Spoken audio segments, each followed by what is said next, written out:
Kaum muslimin yang semoga dirahmati Allah, kami mendapatkan informasi bahwa selama Piala Dunia Qatar, seluruh manusia datang ke Qatar dan melihat beberapa ajaran Islam yang nampak di negara Qatar. Tidak sedikit dari mereka, terutama orang barat, ateis, menjadi terbuka pikirannya mengenai ajaran Islam.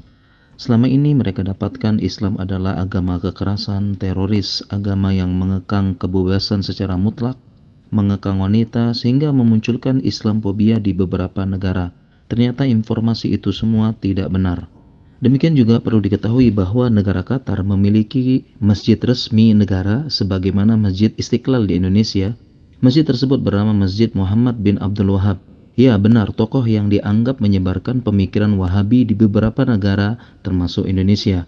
Sebagian informasi yang masuk ke Indonesia bahwa ajaran Wahabi ini adalah ajaran kekerasan, teroris, suka mengkafirkan kaum muslimin. Tentu semua informasi itu tidak benar. Informasi yang benar adalah beliau ulama yang mengajarkan kemurnian agama Islam dan salah satu yang berkontribusi berdirinya negara Arab Saudi dan dianggap seperti pahlawan nasional di negara Saudi dan beberapa negara Timur Tengah seperti Qatar, Bahrain, Kuwait, dan sebagainya. Sebagaimana di Indonesia, tokoh penting dan pahlawan nasional namanya dijadikan nama jalan, nama bandara, nama masjid. Demikian juga di negara-negara tersebut, Syekh Muhammad bin Abdul Wahab dianggap sebagai pahlawan dan tokoh yang menginspirasi.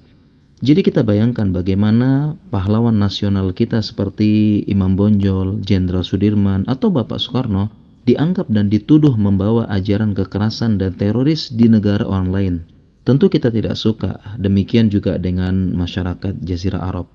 Yuk mulai sekarang kita mengosongkan gelas, membuka pikiran tentang fitnah terhadap Syekh Muhammad bin Abdul Wahab, dan beliau tidak pernah menamakan ajaran beliau sebagai Wahabi di buku maupun ceramah beliau. Alhamdulillah dengan informasi sekarang mudah diakses melalui internet dan sebagainya, banyak informasi valid mengenai ajaran beliau, mengenai buku beliau, dan ajaran beliau akan kemurnian Islam dan kisah kepahlawanan beliau yang menginspirasi. Demikian, semoga bermanfaat.